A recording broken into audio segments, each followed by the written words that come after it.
Well, good morning. Trigger Tuesday. Up relatively early and after a brilliant day yesterday, I'll explain in a second. But as you can see, I've got to mow this lawn at some stage. Good ride, 22 miles. Just cracked the 17 miles an hour again, which I'm chuffed about. Sweaty mess. Not sure I could hack it on hills. Not sure I could hack it any hotter.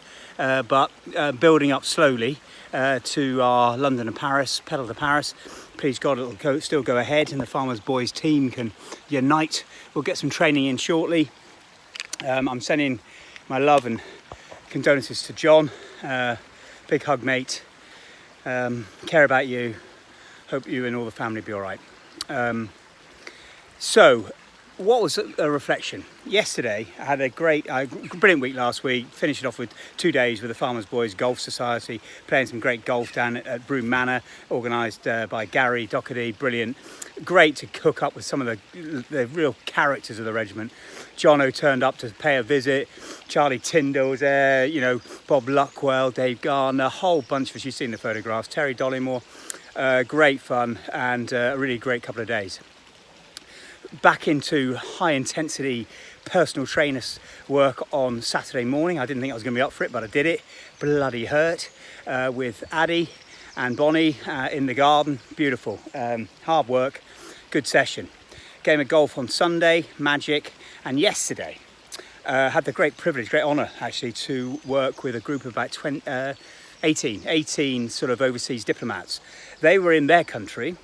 I was here. They were all in one big, very palatial room, and I was on a big screen. My God, it's bad enough looking at me on this size screen, but I was on a big screen.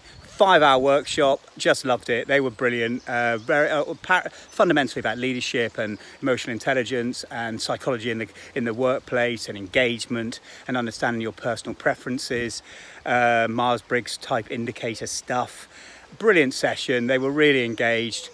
Senior people but with a sense of fun and with a sense of how can they alter the culture, working culture, as well as obviously the national culture, where they can, to bring a much greater consensual approach to leadership, caring about your people and not so hierarchical.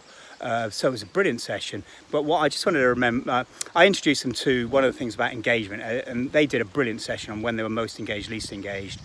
And I have a little acronym. I'm a soldier, you've got to keep it simple, stupid, the KISS principle. And this is one I remember. And it came, actually, Dan Pink came up with 3 things in a very powerful little study which was done internationally about what keeps people engaged at work. And it's not about money. Unless you're doing a sort of mundane, repetitive job, that can incentivize and motivate people a bit more, engage them a little bit more. But generally, actually, that can be counterproductive when you get more senior. What does engage people is autonomy, giving them freedom to think for themselves, having a say in the work they're doing, a say in their own lives. Autonomy, mastery, developing them, building their skills, developing and getting in the growth mindset, if you like, getting better at what they do. And finally, really critically, purpose. How important it is to connect what someone is doing with the purpose of the organisation. Of course, when you're dealing with the interests of a national country, or you're dealing with the security of a country, or you're dealing with the safety of human beings, or you're dealing with the education and growth of people, it's so easy to connect people up with that purpose. But we often forget it, and people think they're doing just, all I'm doing is driving a crane. All I'm doing is building a wall. Actually, in one case, and I told this story yesterday, a guy was building the largest oncology hospital in Europe, in Leeds, and his crane driver just said, I'm just a crane driver. Actually, he was contributing to something much, much bigger than that. So purpose, that's the AMP, but I added another one to make it my version of it, which I called the RAMP, and the R is recognition. Clearly, if you want to keep people engaged and they're doing a great job, so often people do work and they don't even get recognised, so they don't even know whether they're doing a good job or they're not.